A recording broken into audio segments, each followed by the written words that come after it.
This is Nick. This is Jack. It's Wednesday, Ceviche Wednesday, November 29th. And today's pod, it is the best one yet. It is a T-Boy, Jack. Today is Wednesday, November 29th. Oh, you know what that means, Jack? Today is our live show in San Francisco. It's the live show in San Francisco today, although it's a sold-out show. But what did we do, Jack? We discovered a couple extra tickets. So we whipped up a few extra tickets for the Yetis out there. So if you're in San Francisco Tonight, and you want to check out T-Boy Live, we want to see you there. Check out the show notes for an Evite link to buy your tickets. We got a few tickets left before we run out. In the meantime, Jack, what are the 3 stories for today's show? For our first story, the biggest new influencers on TikTok are a fisherman, a tree trimmer, and a garbage man. Welcome to the world of blue-collar TikTok. For our second story, Amazon's newest product is a palm scanner to let you into your office building. Because Amazon's best product is really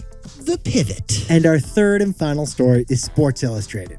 This old-school sports magazine is facing backlash for articles written by AI. So Jack and I want to introduce you to the new rule of faux-bots. Not robots. No. Faux-bots. It's faux-bots. This story is about faux-bots. Not robots, faux-bots. And you should never use faux-bots. Don't call a robot a faux-bot or a faux-bot a robot. But Yetis, before we hit that wonderful mix of stories. What a mix of stories on the live show day, Jack. Perfect mix. Celebrities. They're just like us. Yeah, they're just like us. Yetis, last month we told you about the new vacation trend, celebrity Airbnbs. One lucky guest can book Gwyneth Paltrow's Santa Barbara pool house on Airbnb. Yeah, detox your face while you Botox your wallet. Guess what? DJ Khaled is hosting too.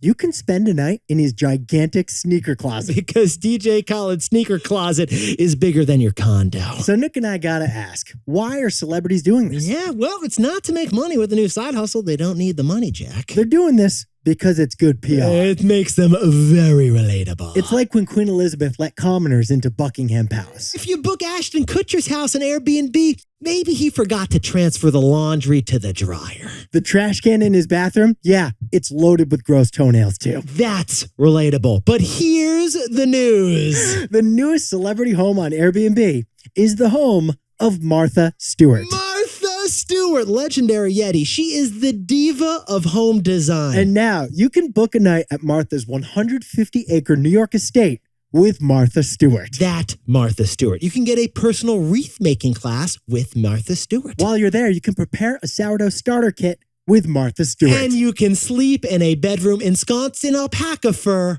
with Martha Stewart. But there's one thing we should point out. Yeah, there is that one thing. What is that thing, Jack? You also have to sign an NDA with Martha Stewart. Yetis, to stay in Martha Stewart's house on Airbnb, you must sign a non-disclosure agreement. Because she doesn't want you stealing her cookbook ideas. No snitching about her sconces. Martha doesn't want Barefoot Contessa getting a scoop about her next cookie recipe. Yetis, celebrities, they're just like us. But legally, we can't say anything else. Actually, we're going to be sued if we say anything Actually, else. can I even say that? Martha, is that okay? Let me check the NDA. She says no. She says we have to hit our 3 stories, Jack. 5-star review, or else. 15 years before this song, 2 boys from the Northeast met in a dorm. They had an idea that caused a cultural storm. It's the best one yet, but the best is the norm. Jack, Nick, that's it.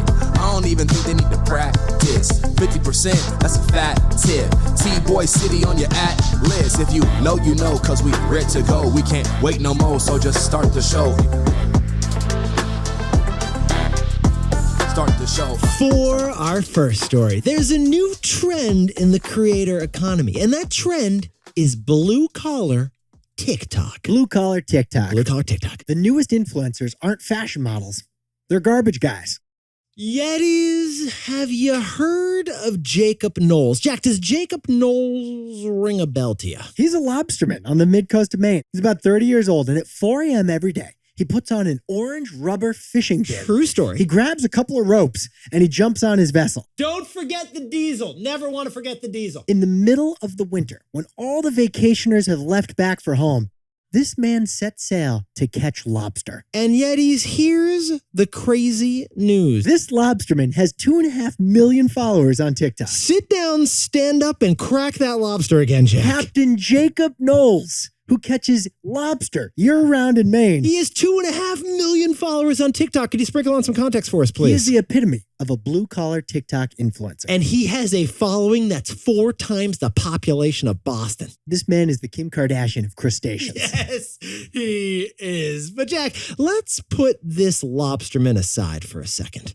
Does the name Adam Perry mean anything to you? Oh, he's the guy who shimmies up trees. Yeah. And then he brings up a chainsaw and he trims branches that are going to fall on the power lines and cause an outage. Yeah, Adam Perry is a tree trimmer. He has 250,000 followers. This man is the Mr. Beast of bamboo. Let's round it out with the Shepherdess. Ah. That's her screen name on TikTok. Yeah, the Shepherdess on TikTok has 100,000 followers. And what does the Shepherdess do exactly? She's not doing a get ready with me makeup tutorial. No. She is shearing sheep for wool. This woman got 100,000 followers for shaving sheep on TikTok. She's a shepherdess. Yeti's add it all up, and that is a new trend. It's called blue collar TikTok. We have a growing obsession with watching videos of manual work done with hands. Now, driving this trend is something Jack and I mentioned to you yesterday, right, Jack? Authenticity. Authenticity, right? On the ship of this fishing boat, there's no ring lights, no filters, no makeup. It's just a salty man on the salty sea. That's it. But Yetis, Jack and I were thinking about this blue collar TikTok story, and we were thinking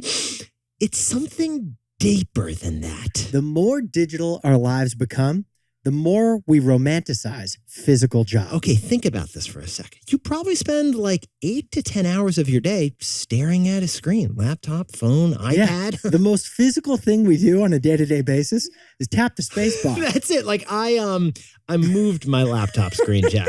That was it. So we see these videos as an escape to the physical. Yeah, the long haul truck driver is going to show you the refrigerated ice cream haul that he's doing, and that sounds awesome. I would watch that, Jack. These videos get us close enough to a dirty job to scratch our physical itch. But they keep us far enough away so you don't get dirty.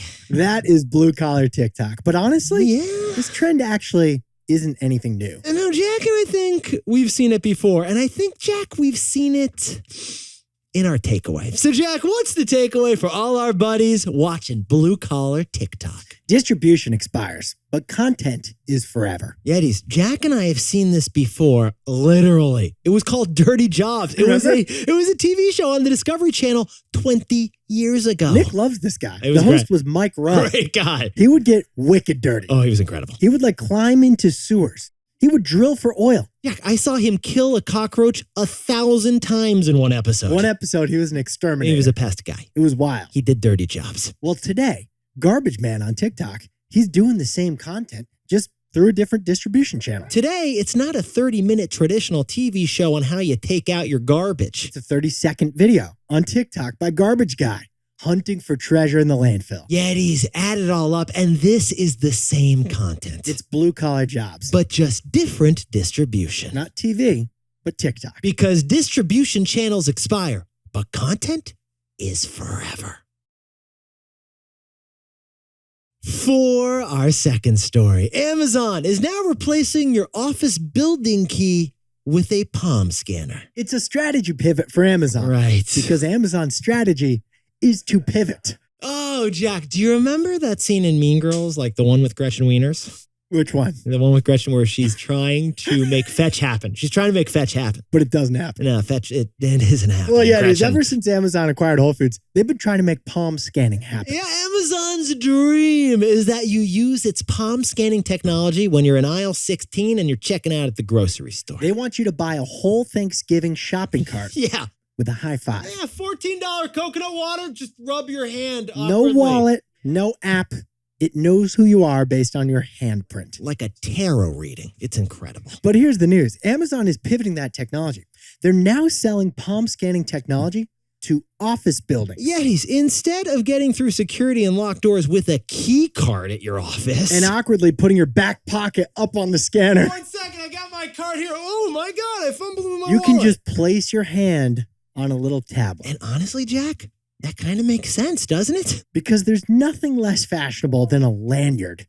holding your key card in front of you. When you have to stretch your neck to scan in at the office. Or even worse, the little lines that come in and out, Besties, you don't want to be that guy. Plus, key cards can be handed to colleagues. Right. So there's a security risk with key cards. Scanning your palm is more secure. It's basically like scanning your thumb with a little more. And you can't give your palm to a buddy. Someone hasn't seen Mission Impossible 6.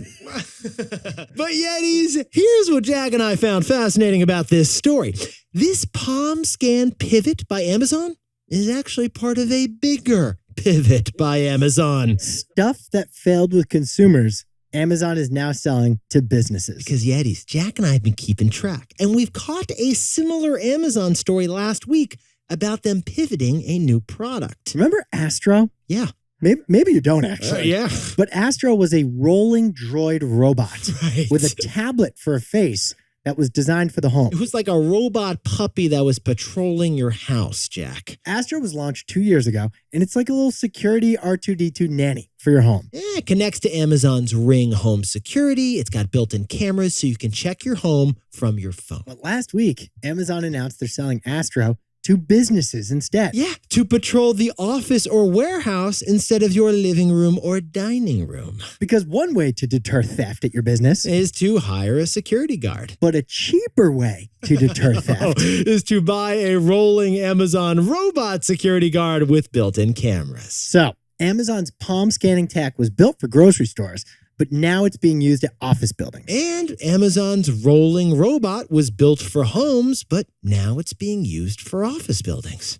I sense a trend. I sense a takeaway. So, Jack, what's the takeaway for our buddies over at Amazon? Amazon builds the product first and finds the market later. Honestly, that is the opposite of everything we've heard. Like, Yetis, you've heard of product market fit? Amazon is doing market product fit. Because the funny thing about the palm scanner and those home robots, neither was really selling. Like that Astro robot Amazon unveiled 2 years ago? Have you ever actually seen one in a buddy's home? I haven't. Nope, I haven't And either. that palm scanning tech, it was supposed to revolutionize retail, but no one's using it outside of Whole Foods. So Amazon is pivoting like it always does. In fact, Jack and I have seen more examples throughout Amazon's history of a bunch of pivots. Amazon Web Services started as an internal side hustle, but now it's their main profit puppy. Amazon's key to success isn't building the perfect thing. It's pivoting to the perfect use case. Because Amazon builds the product first and finds the market later.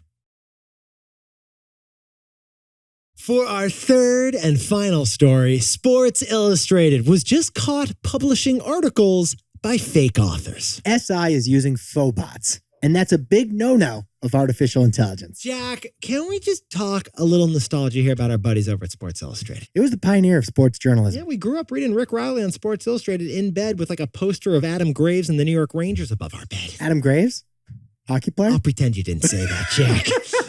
Every week we wondered who would be on the cover of Sports Illustrated. It was the award-winning weekly magazine telling the stories of sports, Sports Illustrated. But SI hasn't adapted well to the internet. And according to an article in Futurism, they just hit an awkward, self-inflicted rock bottom. Okay, Yetis, here's the story. Futurism noticed an article that was written on Sports Illustrated by Drew Ortiz. Here's the funny thing, though. Besides his bio page on Sports Illustrated, Yeah. Drew Ortiz didn't seem to exist online. We were Googling Drew Ortiz. You can look on LinkedIn for Drew Ortiz, who works at Sports Illustrated. And Jack, I'm not seeing anything. Not seeing anything. So based on a tip from someone inside SI, they reached out and said, who is Drew Ortiz? They were like, Sports Illustrated, what's the background of this Drew Ortiz? Be honest, is he a real person? Yetis, get this. Sports Illustrated did not respond to those questions about who is their writer, Drew Ortiz. But they did something. Yeah, what did they do, Jack? They deleted all of Drew's articles. Yetis, plot twist and spoiler alert. It turns out Drew Ortiz is completely fake. Yetis, Drew Ortiz does not exist. The articles published by Drew Ortiz, those appear to be fake too. Yeah, they were weirdly written for Sports Illustrated under the name of Drew Ortiz, and that was probably by artificial intelligence. Even the picture. They included a picture of Drew Ortiz. You can see Drew Ortiz, like we're looking at Drew Ortiz right now. Even the picture is fake. Yeah, you can actually buy this picture of Drew Ortiz. It's an artificially generated headshot, and it's labeled on this marketplace for fake headshots as neutral white male. Okay, yeah, if you go to Sports Illustrated to read more about Drew Ortiz... Well, the website's deleted. Right. If you did that like a week ago, you would have seen a bio of Drew Ortiz that looked real. It went on and on saying how much he loves being outdoors. But Drew Ortiz is fake, and that bio was fake, even though it sounded and looked real. So here's the recap. Sports Illustrated published a fake article from a fake author, but really tried to make him look real with fake pictures of him and a fake description. That is awkward. Now, this isn't the first time a legit publisher has put something completely AI generated online. Who are we thinking about, Jack? BuzzFeed was one of the first to use AI generated articles. Yetis, sorry to break it to you, but that top 10 ranking of Disney princesses was probably pumped out by a BuzzFeed bot. But at least BuzzFeed was transparent about it. Right. Because if you go to that Disney princess listicle, it's going to say it was written by... Buzzy the bot. Who is BuzzFeed's AI robot. Right. SI, on the other hand, they lied. They tried to trick us into thinking it's Drew Ortiz who wrote this, a real human being. Now, Sports Illustrated blames a contractor who they work with for this whole fake Drew Ortiz fiasco situation. Yeah, but the buck stops with you, Sports Illustrated. You shouldn't push publish if it might be written by a bot. And that had Jack and I come up with the takeaway. So, Jack, what's the takeaway for all our buddies in the tech industry? Rule number 47 of artificial intelligence. Don't use faux bots. Yetis, Drew Ortiz was a faux bot, a robot falsely pretending to be a human, a faux robot, a faux bot. And that's the worst kind of AI. It's the worst kind of robot, one that misleads you to think it's a real person. Now, of course, it does make sense to use the power of AI for productivity and even creativity. But passing off that AI as a human, like Sports Illustrated tried to do, that seems fundamentally dishonest. Now, Yetis, Sports Illustrated is financially desperate. And a lot of online publishers, they're financially desperate. But the word of the year is authentic, Nick. Literally, the dictionary said authentic is the word of the year. And this is blatantly inauthentic and deceiving. Now, Yetis, we're all figuring out the rules of AI as we go. But passing off AI as not AI, that just feels wrong. So, Jack, what's our rule number 47 of artificial intelligence? Don't use faux bots. If it's a robot, call it a robot. If it's a faux bot, don't use it. Jack, can you whip up the takeaways for Ceviche Wednesday? Blue Collar TikTok is the newest batch of influencers. They're doing dirty jobs. Because distribution channels expire, but content is forever. For our second story, Amazon is trying to replace office building key cards with palm scanners. Because Amazon builds the product first, then finds the market later. And our third and final story is Sports Illustrated.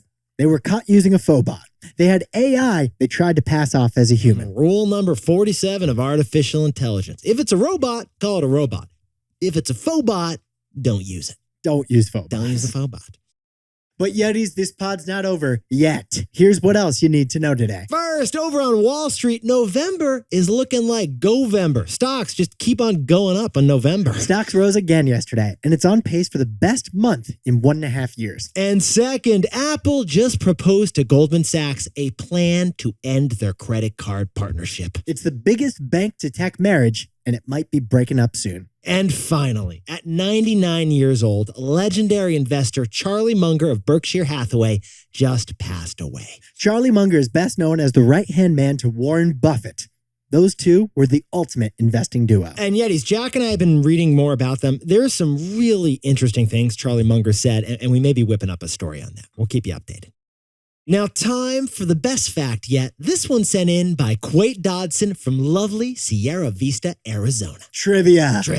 Where was the first ever McDonald's drive-thru? Okay, you're never going to get this because this is like the last place you'd think of a McDonald's drive-thru. The first McDonald's drive-thru was at Fort Huachuca, Arizona. That's right, Eddie. The first McDonald's drive-thru was born at an Army base because of a quirky rule at Army bases. McDonald's noticed that their sales just outside of Fort Huachuca, Arizona, were really struggling. And it turns out that was because of a new army rule at the time that soldiers at the fort could not leave their cars when they left the base. If they left the base, they had to stay in the car. Funny rule. Yeah, weird rule. But McDonald's realized the only way we can save our business is if we serve them burgers while they're in their cars. How can we get them a Big Mac without them having to get out of the vehicle? Maybe, Jack, if we add a lane to drive through in your vehicle. That's how Fort Huachuca, Arizona became McDonald's first drive-thru. And now the drive-thru is 70%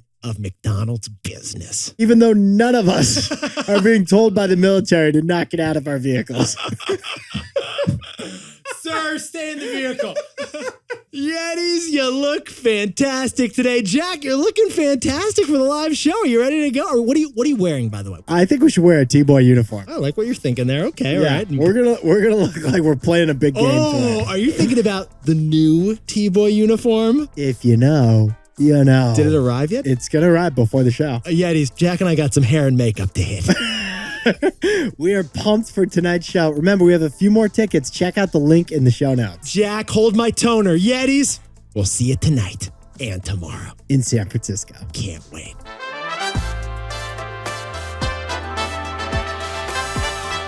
And before we go, a happy birthday to legendary Yeti Kate Brink over in Hingham, Massachusetts. And where is that, Jack? Just outside Boston. Oh, if we know Kate, she's celebrating with a fantastic dessert. And congratulations to Maddie and Ryan, who just bought their first house in the outer sunset of San Francisco. Hey, Maddie and Ryan, look out for our buddies, the Marinos, also in the outer sunset. And happy birthday to James Cullen in Redmond, Virginia. And Sarah Moore, a legendary Yeti, happy birthday down in Arlington, Virginia. Brandon Ranson, happy birthday over in Erie, Pennsylvania. And Sebastian Herrick is celebrating that birthday in Washington, D.C. with the best cake yet. You gotta have cake. And to anyone else celebrating something today, make it a T-Boy. Celebrate the wins. This is Jack. I own stock of Amazon, and Nick and I both own stock of Airbnb and Apple.